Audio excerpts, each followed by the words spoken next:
I watched as the harbour disappeared beneath the waves. Most of the people had left. There was nothing to do now. I wondered how many of them would be fleeing inland tonight, how many would stay in the city. Seeing those buildings underwater did something to you. It was like a statement of fact. Everything fades. Everything crumbles. Standing there all on my own, I felt an unbearable tension in my entire body, and now more than ever I missed my faith. Religion, I realized, was a story of immense power, a story that comforted and uplifted me. But like every story, it required suspension of disbelief. Once you realized that it was just a story, its magic was lost in an instant, and almost impossible to regain. Still, some part of me desperately wanted to regain it. No matter how I looked at it, the way I felt when I truly believed, and I do think that at some point I did, was infinitely superior to how I felt now. To feel that life has meaning, to not be afraid of death, is a kind of security. It's like being wrapped in a warm, soft blanket. I could remember that feeling. I could remember that state of mind. In fact, it felt so close, just out of reach, like if I could follow the right train of thought, hear the right words, I could slip back into it like continuing a dream after waking up. But reality was too stark to deny. Every breath that I took reminded me that I was just another oxygen-processing organism. Every earthquake reminded me that I lived on a rock floating in space. Watching the waves slowly creep up the street, thinking about water eating away at stone, I understood the real, horrifying scale of time.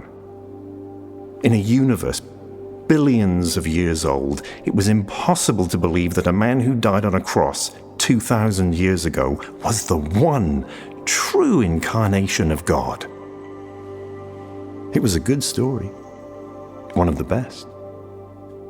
But it wasn't real, like the waves were real. Or was it? Was it possible to hold on to some kernel of genuine truth? Was it possible to find my way back to that feeling of safety, or to something like it? Maybe it was cowardly to give up. Maybe the most human thing to do was to refuse to give in, to keep looking, to dig deeper. After all, I wanted it. I could no longer lie to myself to maintain the illusion, but if there was a way of recovering my faith, wasn't it worth trying? And what did I have to lose anyway? The whole world was about to drown.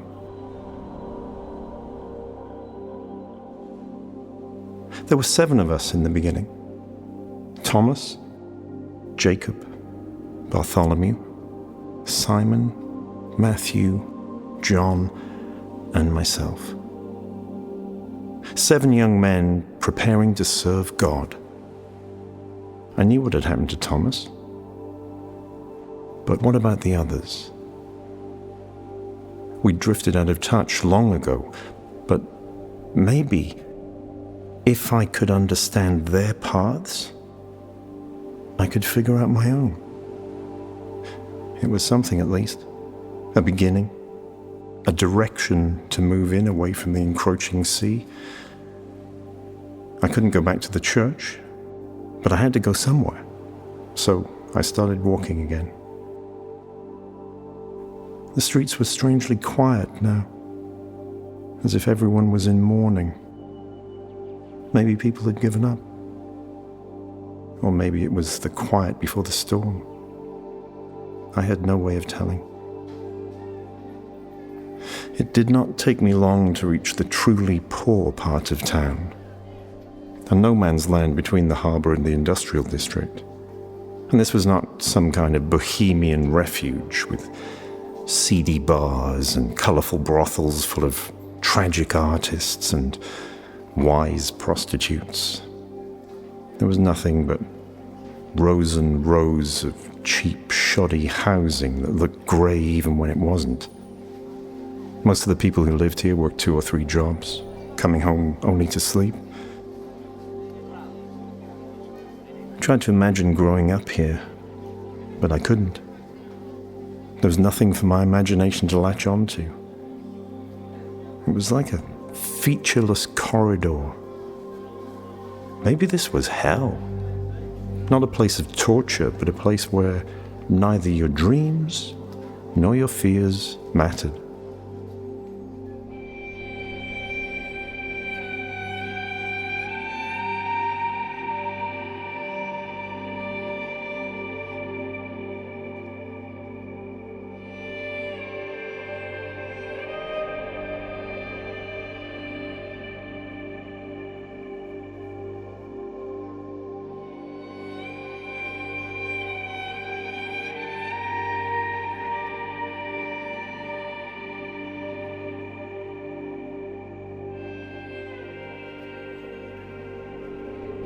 I found Jacob near his church, a squat, ugly building that did not even offer the appearance of hope. He looked old, older than he should be.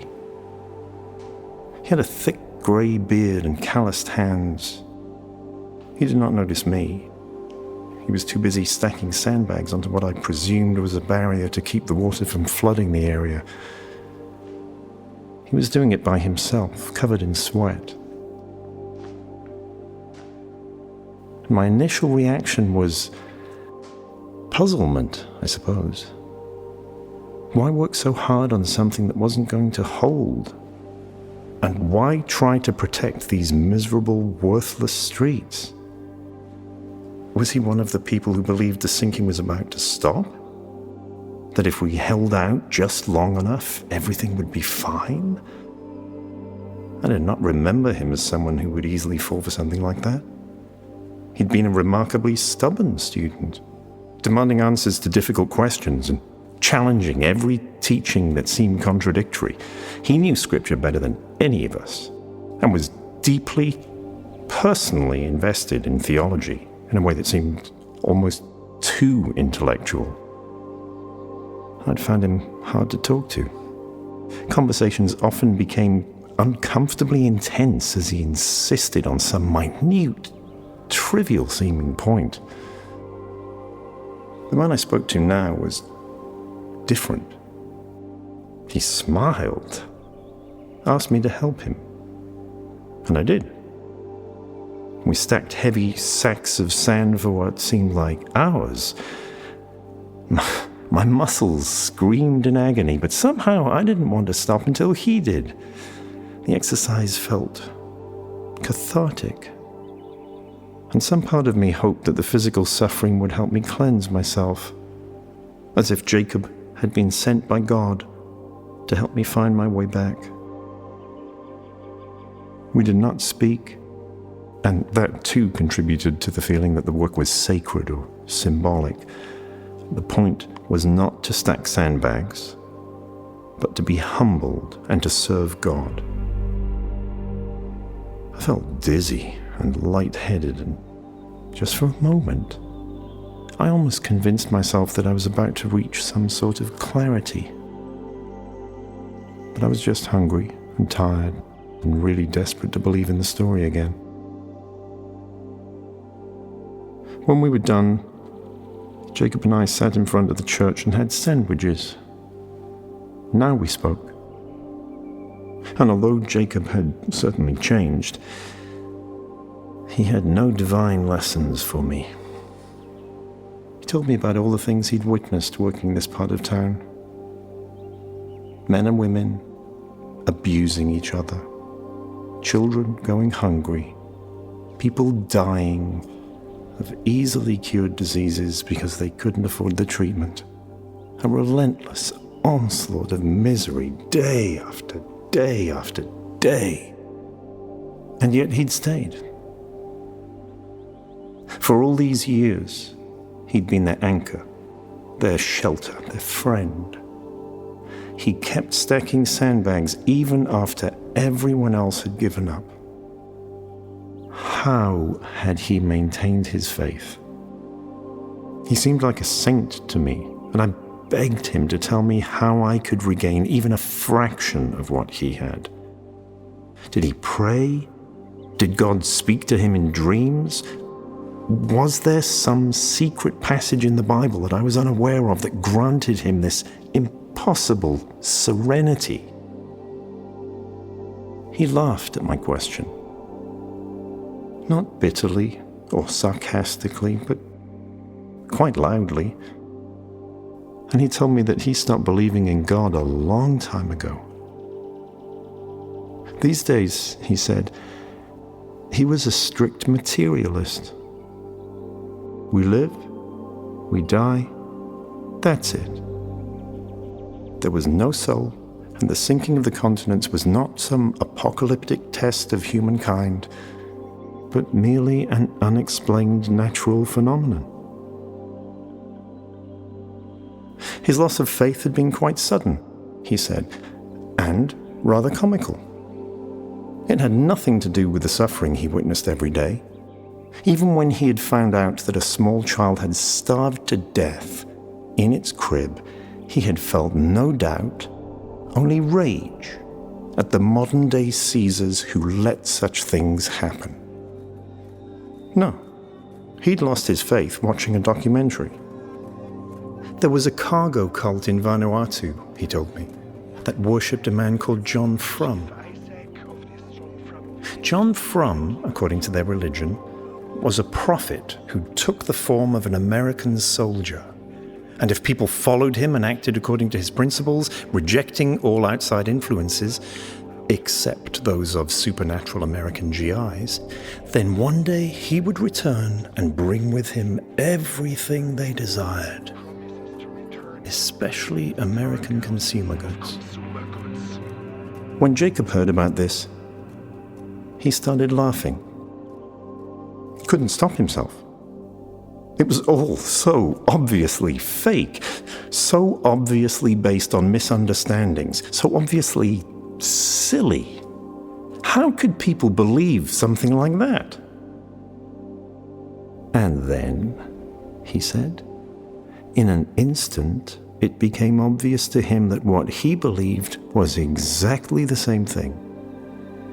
It had just started longer ago.